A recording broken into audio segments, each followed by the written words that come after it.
Hello, I'm Tim White. Welcome to Sightings.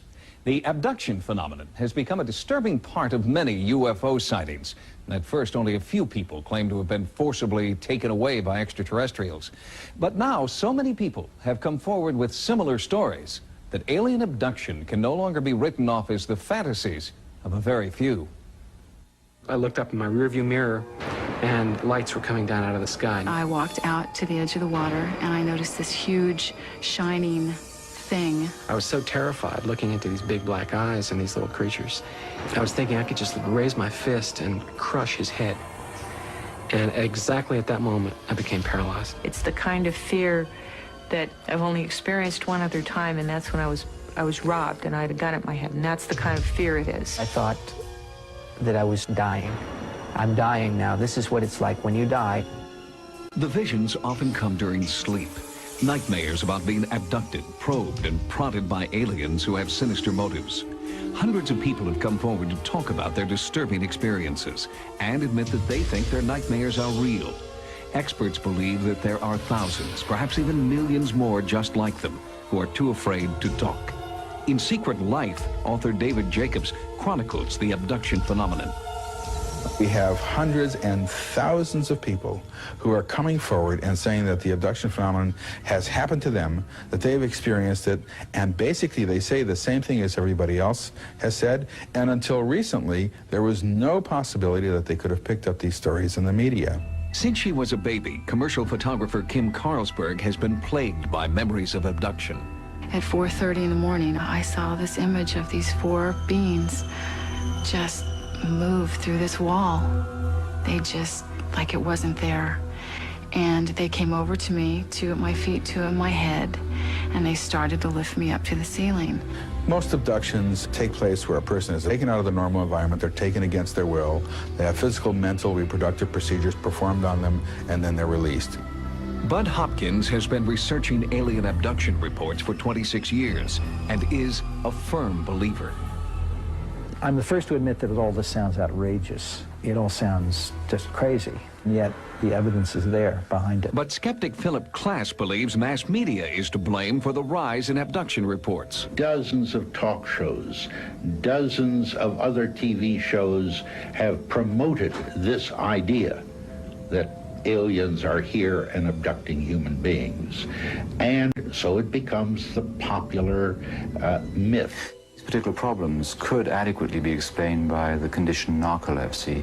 This is a disorder characterized by hypnagogic hallucinations, that's hallucinations that occur at sleep onset, which can be very vivid and include the feeling of other people being present in the room or a sensation of levitation. Patients will actually describe saying that they are looking down onto their body. I have two people that I've never met describing this exact same examination of their head being opened up, something being done to their brain, and being put back together again. They opened my back. I knew my back was open because I could feel.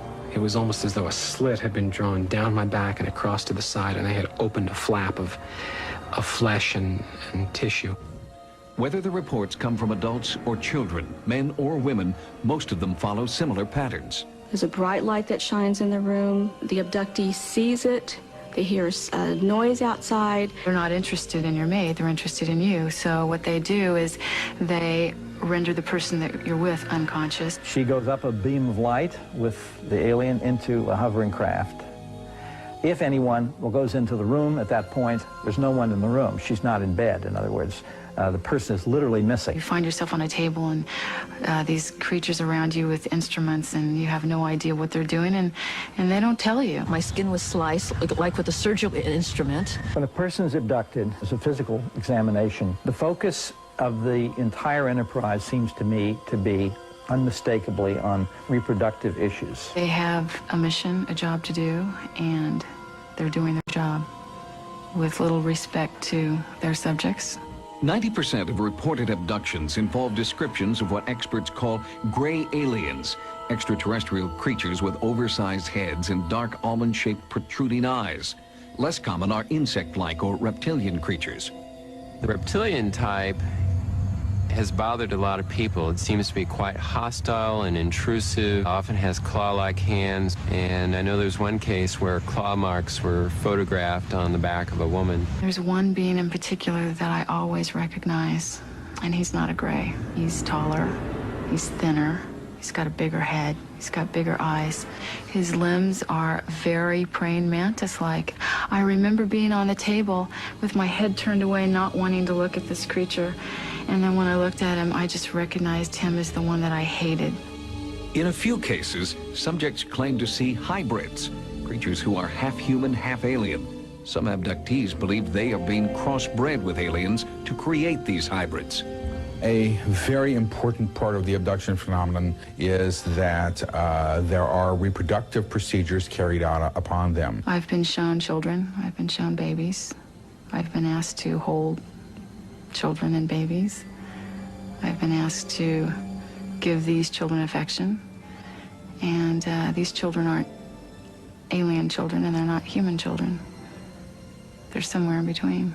I had a woman who had been to the doctor, had an ultrasound done. Her husband was there. Everyone observed at 3 months a healthy fetus. The next day she wakes up screaming. They took it. Is so upset, her husband takes her back to the doctor. He does a pregnancy test, finds out she's no longer pregnant. They do a D&C, there's nothing there. The most humiliating thing that happened to me is they put a cylindrical sort of thing over my genitals, and it made me have an orgasm in a second. And I really feel like I'm one of those few men who knows what a woman feels like when she's raped. I've been on a table, and I've seen something removed from my body that I will call a fetus, a baby. It was so small I couldn't believe that it could live on its own. I remember putting my finger in the arch of its foot. I was afraid to look at the face. I was afraid to see what it looked like. There seems to be an enormous interest in the emotional side of this, too, on the part of the aliens. They want us to hold these odd little children, these babies. They want to see how a mother will hold in love a child, things which to us are instinctive. The abduction phenomenon begins usually in infancy, or at least by the age of 2, 3, or 4. It continues all through childhood, all through maturity, and into old age as well. I have many cases where the person is taken as a child, usually what we'd refer to as the bedroom visitation. I was laying in bed, I opened my eyes, and here's a little gray standing there looking at me. And all I could really remember were those dark eyes. It is as if that person has become a kind of tagged animal in someone else's experiment. And that little person, as he or she grows to adulthood, will be abducted over a period of time at irregular intervals. Let us assume that this is all being made up, that this is internally generated, that there is no abduction phenomenon. If that's the case, then we have discovered something of enormous importance. What are the repercussions of thousands of people running around thinking they're crazy, feeling crazy, being crazy, because they have no way to understand what's happening? Psychiatrists and psychologists who are dealing with these people are the first to say, something happened to this person. This is not a fantasy. This is not something the person cooked up. This was an event in that person's life which was truly upsetting. These experiences are not pleasant experiences. This is not something I'm happy happened to me. There's a part of me that would love to find the answer that it was something else. It's a very lonely place to be, to have this experience and not be able to remember the details and not know if it's real. And it's very, very hard to walk through life with this kind of a secret. Even some of the most skeptical members of the psychiatric profession agree that the abduction phenomenon is not a hoax, but the causes for these stories are to be found not in alien spacecraft, but right here on Earth. When we return, Sightings finds evidence